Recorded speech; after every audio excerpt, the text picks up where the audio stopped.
Megan Olivi here with the Natural Born Killer, Carlos Condit. We're at the Mandalay Bay in Las Vegas for UFC 143 open workouts. First of all, Carlos, this has been quite the journey. You had the shot, you didn't. You got it back now for an interim title shot. How did that affect you and your family? Because I can't imagine that was an easy road to travel. Yeah, it wasn't. You know, there's been a lot of excitement, some huge letdowns. You know, a lot of stress. You know, on not only me, but yeah, like you said, my family.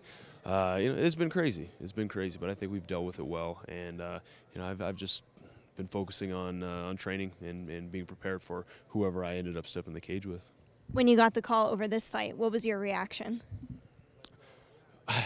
I was somewhat amused at, you know, just how everything turned out. I kind of just had to laugh, and I was a little bit skeptical because, you know, I got a shot, I don't have a title shot, you know, somebody gets hurt, I have this opponent, I have that opponent, and it's constantly changing. So I was, you know, cautiously optimistic, I would say. All right, well, now that you have the fight, how do you break it down? Because for us in the media, we all say, like, you know, your strengths he's also really good at, and his strengths you're also really good at. So for us, it's kind of a crazy matchup. How do you feel about it? Yeah, you know, we're both very dynamic fighters. He's got great stand-up skills and great jiu-jitsu, and, you know, that's, you know, kind of a similar skill set to me.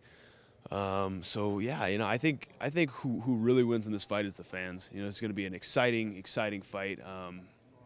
You know, I think, you know, we're gonna go toe to toe, and you know, probably, you know, exhibit all aspects of mixed martial arts.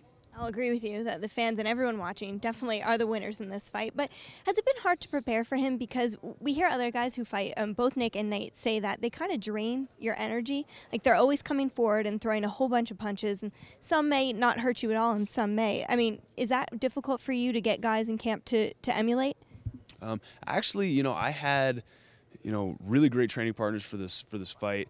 Some guys who really played Nick Diaz well.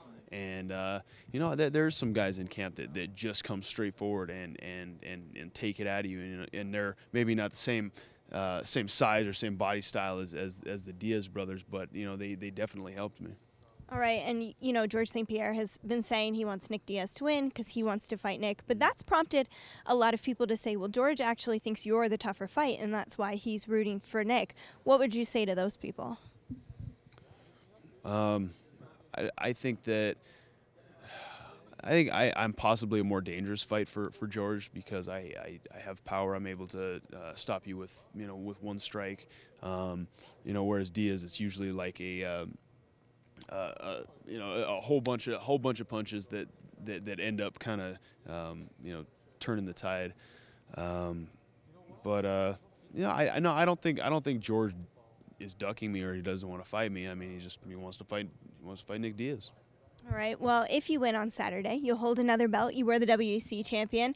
How much more would it mean to you to be able to be part of the UFC team that holds the gold in this organization? It'd be huge, and to, you know, to have held the belt in WEC and then to get a title belt in UFC. I mean, that's just, you know, it'd be an awesome experience. But, you know, I know that it's just an interim belt.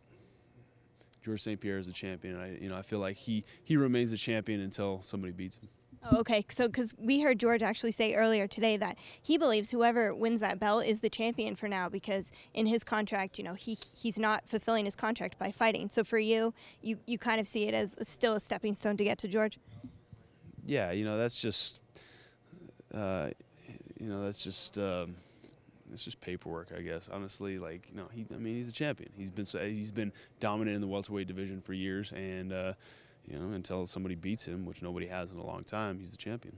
All right, and finally, you will take a fight if you win on Saturday, if the UFC asks you to, before George St-Pierre is ready. I haven't given it a whole lot of thought, possibly. But, you know, that's definitely something I would have to talk with my management and my coaches about. So, you know, there's definitely some consideration before a decision like that would be made. All right. Well, thank you for taking the time to talk to us, Carlos. I'm sure it's been a busy week. Good luck on Saturday. Thank you. Thank you.